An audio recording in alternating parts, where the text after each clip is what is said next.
Well, today marks 2 weeks since the father of Cory Bigsby reported him missing. This afternoon, we learned the lead detective on this case has been removed. Hampton Police Chief Mark Talbot says that detective mishandled a request in the early stages of this investigation. It comes back to the interrogation of the 4-year-old's father, Cory. Sarah Hammond is live outside police headquarters. She tells us why his request for an attorney went ignored. Sarah, what have you learned? For the last 2 weeks, Hampton police have maintained Cory Bigsby went to police headquarters voluntarily the day he reported his son missing, stayed there voluntarily without requesting an attorney until he was arrested. However, today, Police Chief Mark Talbot said the lead detective on the case ignored his request for an attorney following a polygraph test.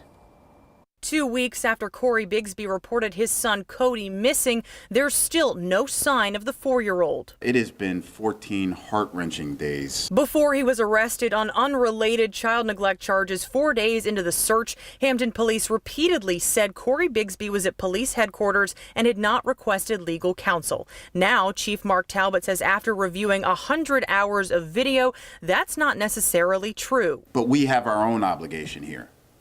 We didn't meet it. Talbot said Bigsby waived his right to an attorney before his initial interview with detectives and again before a polygraph test. But around 4 a.m. on February 1st, a heated exchange ignited between Bigsby and the lead detective over the polygraph results. In the midst of this heated exchange, Mr. Bigsby made a statement that I believe was mishandled by the Hampton Police Division. That statement, he wanted an attorney, and that detective wouldn't let him. My assessment is that his desires should have been honored. Jeffrey Ambrose, Cory's attorney, has told us several times that Cory has said he was not at headquarters voluntarily, but now Ambrose said he's happy the chief is owning up to their mistake immediately after it was brought to his attention Friday afternoon. They immediately came forward and made it available to the public.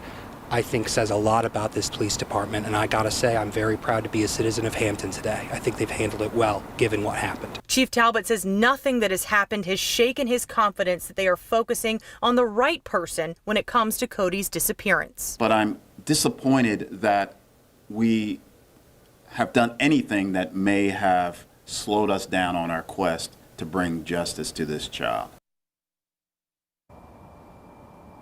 Talbot says he has now replaced the lead detective who has been put on paid leave. He says it's too soon to know if the mistake was made intentionally, but there will be a full internal affairs investigation and everyone who is involved will be held accountable. Live in Hampton, Sarah Hammond, 13 News Now.